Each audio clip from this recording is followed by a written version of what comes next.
Saat Lebaran tiba, banyak bermunculan jasa penukaran uang di sepanjang jalan raya.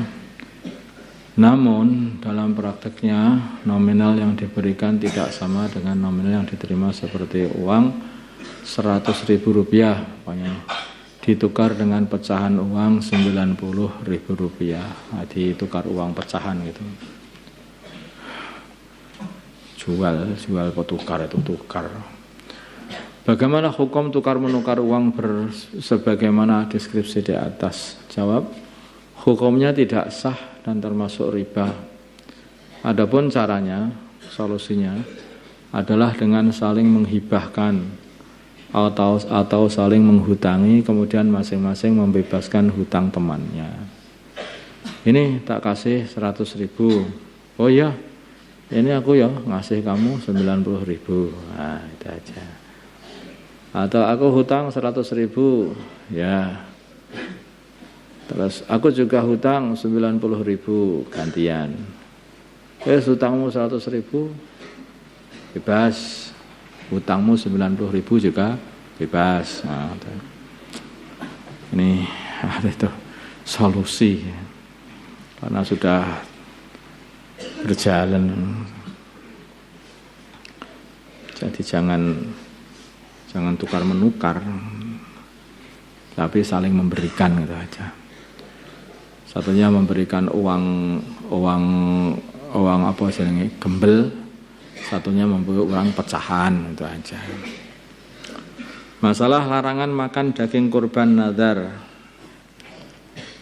Seorang yang berkurban nadar, maka ia tidak diperbolehkan makan dari hewan yang ia kurbankan. Pertanyaan, apakah larangan tersebut hanya berlaku bagi orang yang berkorban atau juga berlaku untuk keluarganya?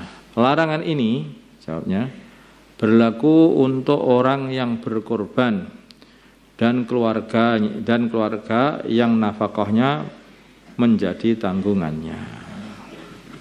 Orang yang berkorban dan keluarga yang nafkahnya masih menjadi tanggungan dia. Tanggungan orang yang berkorban maksudnya. Korban sapi.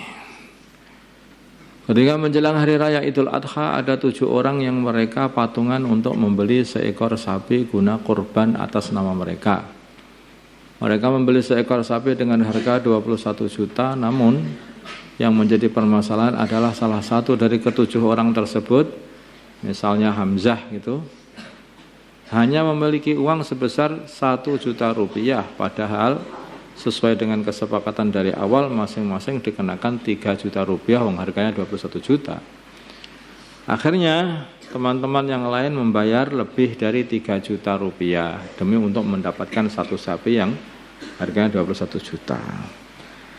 Pertanyaan begini, apakah sah korban Hamzah yang hanya membayar 1 juta? Jadi belum cukup 1/7 sapi sebetulnya itu. Sedangkan seharusnya ia membayar 3 juta rupiah. Sebagaimana yang lain, tidak sah. Kecuali yang punya hak lebih memberikan haknya kepada yang kurang bayarannya sebelum hewan disembelih.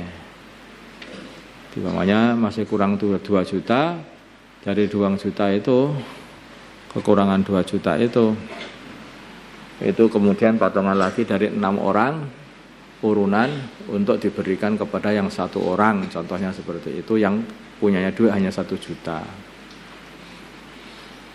Kalau begitu ya sudah bisa 7 orang semua punya semua. Tapi kalau semuanya mereka enggak, pokoknya salah dewe. Nah itu ya dia hanya dapat, dia tidak sang satu tidak sah korban.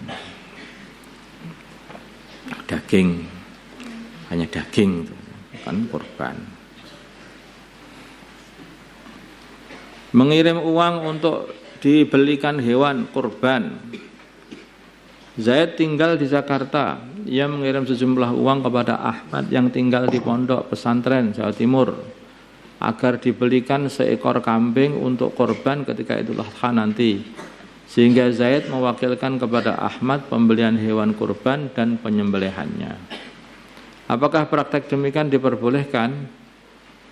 Ini diperbolehkan dan sah.